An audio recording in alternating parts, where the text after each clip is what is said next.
এটা দেখে কি আপনি আসছেন আর কি? জি, এই দেওয়ালটা দেখে আপনার লাগাইছেন, ভালো লাগছে। আচ্ছা দেন, আপনি নিজের হাতে আপনি রেখে দেন।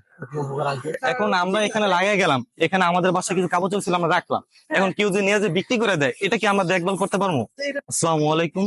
আজকে আমরা আসছি খিলগাঁওতে, শাহজাহানপুরে। আজকে আমরা এখানে একটি মানবতার দেয়াল স্থাপন করব। আসলে এটা খোলা যাক।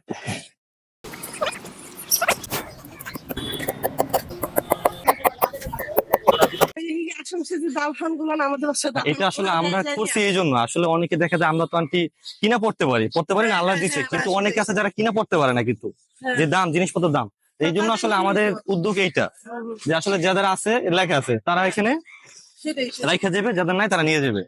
আমি ওই মানে বললাম না আমার বাসার যে দাওয়ান সেই জানিয়েছে নিয়েছে কি করে সে পড়লে তো কাজে দেয় অবশ্যই এই জন্য আসলে এখানে লজ্জার কিছু নাই, এখানে লজ্জার কিছু না নাই। সে নিয়ে যায় আরে বাতিল কিনে তো এটা কেমন কথা না, এটা একটা খারাপ জিনিস, কারণ সে হাড়ি পাতিল কিনতেছে একজনে, এটা আমার মানুষের কিন্তু মৌলিক চাহিদা, কিন্তু বস্ত্র একটা। সেটাই তো কথা তাহলে কিন্তু একজন নিয়ে এখান থেকে, এটা তার বিবেক। এখন আমরা এখানে লাগাই গেলাম, এখানে আমাদের বাসায় কিছু কাপড় চোপড় ছিল আমরা রাখলাম, এখন কেউ যদি নিয়ে যে বিক্রি করে দেয় এটা কি আমরা দেখভাল করতে পারবো? এইটাই হলো ভাই না ঠিক আছে বাবা ঠিক আছে আন্টি, বাবা ধন্যবাদ। আসসালামু আলাইকুম। এখানে আমার কিছু জামা কাপড় আছে বাসা থেকে, যেগুলো আসলে আমি পরিধান করি না। আসলে এই জায়গায় আমি বলবো আপনাদের, এখানে নতুন জামা কাপড় দেওয়া লাগবে বিষয়টা এরকম না। আপনাদের বাসায় যেগুলো আছে, যেগুলো আপনারা পরিধান করেন না, ওইগুলোই দিবেন এখানে। আর আসলে যাদের এখানে নাই, যাদের সামর্থ্য নাই বর্তমানে, যারা কিনতে পারেন না, তারা আসলে এখান থেকে নিয়ে যাবেন পুরানটা। আসসালামু আলাইকুম। এটা দেখে কি আপনি আসছেন আর কি? জি, এই দেওয়ালটা দেখে আপনার লাগাইছেন, ভালো লাগছে। এই জন্য আমার অল্প দিনের বাসা অনেক কিছু আছে, তো চিন্তা করলাম যে মানে এগুলো আস্তে আস্তে রাখবো আর কি। তো এখানে যেন এটা দেওয়া আসলে কি মানুষের কি একটু উপকার হবে মনে হয়?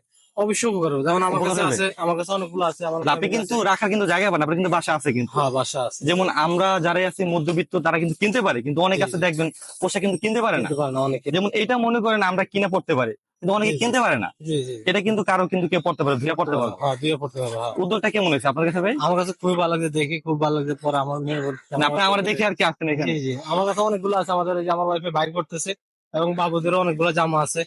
তো ছোট বড় অনেকগুলো আমি জামা ভাবছি আছে। আপনাদের এলাকায় আমি আরো কয়েকটা স্থাপন করবো আসলে এটা। ইনশাল্লাহ কাজ আগে ছিলাম। আচ্ছা দেন, আপনি নিজের হাতে আপনি রেখে দেন। জি, ইনশাল্লাহ আমাদের এখানে অনেক পাশে অনেকগুলো আছে।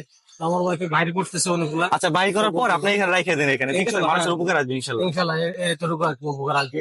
এই জন্য এটাকে যদি কারোর পছন্দ হয়, ভালো লাগে, তাহলে নিয়ে অবশ্যই। ইউজ করবে। হুম। Thank you very much. ঠিক আছে ভাইয়া। God bless you. আসলে আমি বরাবরের মতো আমি আবার আহ্বান জানাই, আপনাদের যেগুলো আপনারা আসলে আপনারা পরিধান করেন না সেইগুলো এখানে রেখে দিবেন। কারণ অনেকে আছে, এইটা আসলে আমাদের কাছে হইতে পারে এটা কোনো দাম নাই, আমরা ফেলে দেবো, কিন্তু এই পোশাকটি কিনা একজন কিন্তু ধুয়ে কিন্তু পরবে, তার কাছে এটা নতুন। আমি চেষ্টা করবো এরকম আরো অনেক মানবতার দেয়াল বিভিন্ন আনাচে কানাচে স্থাপন করার জন্য। আর আমি একটা কথা সবসময় বলি, যে আসলে আমার একার পক্ষে কিন্তু সারা বাংলাদেশে কিন্তু ছড়িয়ে ছিটিয়ে দেওয়া কিন্তু আমার পক্ষে সম্ভব না। আমি একা চাইলেও পারবো না, এটা কখনোই পসিবল না। এখন আমাদের মতো যারা তরুণ সমাজ আছে, আমরা যদি চেষ্টা করি, ইনশাল্লাহ আমরা প্রতিটা বাংলাদেশের আনাচে কানাচে এগুলো ছড়িয়ে ছিটিয়ে দিতে পারবো, এই মানবতার দেয়াল।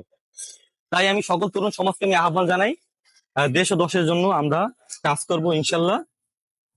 আমরা তরুণরাই চাইলে পারবো বাংলাদেশকে সোনার বাংলাদেশে রূপান্তর করতে।